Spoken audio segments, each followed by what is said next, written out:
কি দারুণ দেখতে হয়েছে, শুধু একবার দেখুন। আজকের আমি এমন একটা রেসিপি নিয়ে এসেছি, তা দেখে অনেকেই নাক ছিটকান, আবার অনেকেই খুব পছন্দের।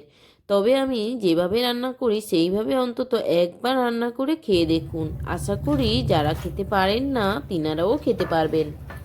নমস্কার বন্ধুরা, আমি অমৃতা, আপনারা দেখছেন অমৃতা রান্নাবান্না চ্যানেল। আজকের আমাদের রেসিপি লোটে মাছের শুটকি। এই রেসিপির জন্য আমি এখানে নিয়েছি 200 গ্রাম লোটে মাছ। মাছগুলোকে প্রথমেই আমি মাথা, লেজ ও পাখনা বাদ দিয়েছি। তারপর মাছের পেটের অংশ বাদ দিয়েছি, যাতে মাছটা ভালোভাবে পরিষ্কার হয়ে যায়। এবার মাছগুলোকে 4 টুকরো করে কেটে নিয়েছি। তারপর মাছগুলোকে গরম জলে ধুয়ে নিয়ে আবারও সসপ্যানে কিছুক্ষণের জন্য ফুটিয়ে নিচ্ছি। এখন শুটকি মাছগুলোকে একটি ঝাঁঝরির মধ্যে ঢেলে নিলাম, যাতে করে বাড়তি জলটা ঝরে যায়। এখন কিছু সবজি নিয়েছি রান্নার জন্য। 2টি বেগুন, 2টি পেঁয়াজ, 2টি কচু, 1টি মূলো। এখন বেগুন দুটো কেটে নেব চৌকো চৌকো করে। এই রান্না করতে খুব একটা সময় বেশি লাগে না, আর অল্প তেল মশলায় বানানো হয়ে যায়। আর আলু বেগুন দিয়ে লোটে শুটকি এইভাবে রান্না করলে আপনার হাতে রান্না খেয়ে সবাই প্রশংসা করবেনই। আর এই লোটে মাছের শুটকি বাজারে পাওয়া যায়, আর আপনারা যদি বাজারে না পান তাহলে অনলাইনেও কিনে নিতে পারবেন। এখন কেটে নিয়েছি বেগুন। এবার আলুগুলো প্রথমে খোসা ছাড়িয়ে আলুগুলোকেও চৌকো চৌকো করে কেটে নেব। আপনারা যদি এর আগে একবারও না শুটকি রান্না করে থাকেন তাহলে রেসিপিটা দেখে দেখে ঝটপট বানিয়ে নিন এই সুস্বাদু রেসিপি। এখন আমার আলুগুলো কাটা হয়ে গিয়েছে চৌকো চৌকো করে। এখন মূলোটা আমি কেটে নিচ্ছি।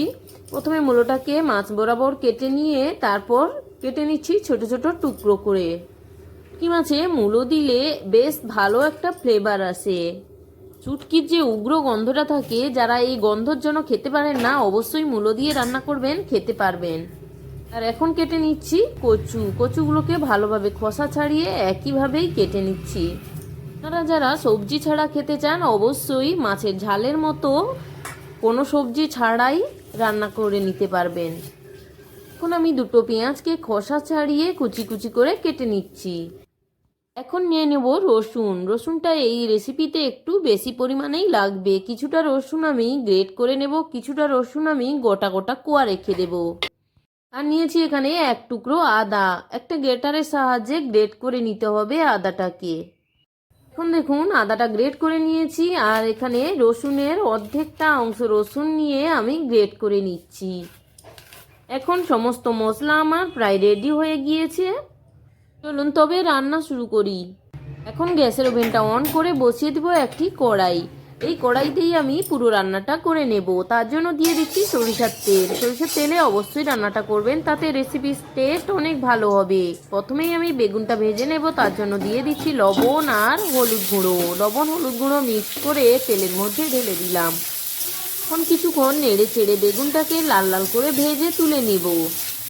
বেগুনটা ভাজা হয়ে গিয়েছে, তুলে নিচ্ছি এখন একটি পাত্রের মধ্যে। রেসিপিতে অবশ্যই বেগুনটা আগে থেকেই ভেজে রাখতে হবে। এখন আরও একটু তেল দিয়ে দেব, আর এই তেলের মধ্যে সবজিগুলো ভেজে নেব। সেই জন্য প্রথমেই সবজির ওপরে দিয়ে দিচ্ছি হলুদ আর লবণ। হলুদ আর লবণটাকে মিক্স করে নিচ্ছি ঝাঁকিয়ে ঝাঁকিয়ে। এখন আমি দিয়ে দিচ্ছি সবজিগুলো ভেজে নেওয়ার জন্য। এখন নেড়ে চেড়ে ভেজে নিতে হবে সবজিগুলোকে। সবজিগুলো একটু লাল লাল করে ভাজা হলেই তুলে নেব সবজিগুলোকে। এভাবে সবজিগুলো ভেজে নিলে তরকারির টেস্ট ভালো হয়। এখন ভেজে নেব শুটকি মাছগুলো। শুটকি মাছ ভেজে নেওয়ার আগে কাঁটা ছাড়িয়ে নিয়েছি, আর 2-3টে মাছ রেখেছি, আপনাদের দেখিয়ে দেব কিভাবে আমি কাঁটাটা ছাড়িয়েছি। তার আগে দিয়ে দিচ্ছি হলুদ আর লবণ। হলুদ লবণ মাখিয়ে নিয়েই মাছটা ভেজে নিতে হবে। আর এখন দেখে নিন কিভাবে আমি কাঁটাটা বের করে নিয়েছি। দেখুন ঠিক এইভাবেই হাত দিয়ে কাঁটাটাকে বের করে নিতে হবে। প্রত্যেকটি মাছের কাঁটা এইভাবে বের করে নেবেন, তাতে মাছটা খাওয়ার সময় আর মুখে কাঁটা লাগবে না, তাতে খেতে খুব ভালো লাগবে। এখন এই তেলের মধ্যেই মাছগুলোকে দিয়ে দিতে হবে। মাছগুলো খুব একটা শক্ত নয়, হাত দিয়ে এইভাবে কাঁটাগুলো বের করে নেওয়া যায়। আর আপনারা না যদি বের করতে পারেন তাতেও কোনো অসুবিধা নেই। আর এতক্ষণে তেলটা আমার সুন্দরভাবে গরম হয়ে গিয়েছে। মাছটাতে আমি লবণ হলুদ মাখিয়ে নিয়েছি। এখন আমি মাছটা ভেজে নেব কড়া করে। দেখুন নেড়ে চেড়ে নিতে হবে এই সময়। আর মাছটাকে মাঝে মাঝে একটু বিছিয়ে বিছিয়ে দেবো, এতে করে মাছটা বেশ মুচমুচে হয়ে ভাজা হবে, ভিতর থেকে রসটা শুকিয়ে যাবে। শুটকি মাছের তো একটা গন্ধ থাকে, সেই গন্ধটা যাতে চলে যায় সেই জন্য ভালো করে মুচমুচে করে ভেজে নিতে হবে। যত ভালো করে ভাজবেন তরকারির টেস্ট কিন্তু ততটাই ভালো হবে। দেখুন কি সুন্দরভাবে কালারটা চলে এসেছে। এইরকম মুচমুচে করে ভেজে তুলে নিতে হবে। এখন ভাজা আমার রেডি, আমি তুলে নিচ্ছি একটি বাটিতে। এখন কড়াইতে দিয়ে দেব আরও একটু সরিষার তেল। এই তেলেই আমি রান্নাটা করে নেব। তার জন্য প্রথমেই আমি দিয়ে দেব এই গোটা রসুন। গোটা রসুন দিয়েই প্রথমে ভেজে নিতে হবে ভালোভাবে, যাতে রসুনটা বেশ লাল লাল করে ভাজা হয়ে যায় আর রসুনের গন্ধটা তরকারির শেষ পর্যন্ত থাকে। আপনারা অবশ্যই রসুনের কোয়াগুলো এইভাবে গোটা গোটা রেখে রান্না করবেন, দেখবেন অনেক ভালো লাগবে। এখন আমার রসুনটা হালকা ভাজা ভাজা হয়ে গিয়েছে, আমি দিয়ে দিলাম পেঁয়াজ কুচি। পেঁয়াজ কুচিটাকেও ভালো করে ভেজে নেব। পেঁয়াজটা লাল লাল করে ভেজে নিয়েছি। এখন দিয়ে দিলাম গ্রেট করে রাখা রসুন। এখন ভালো করে আমি নেড়ে চেড়ে কষিয়ে নেব সমস্ত মশলাকে, যাতে রসুনের কাঁচা গন্ধটা না থাকে। এখন দিয়ে দিতে হবে গ্রেট করে রাখা আদা।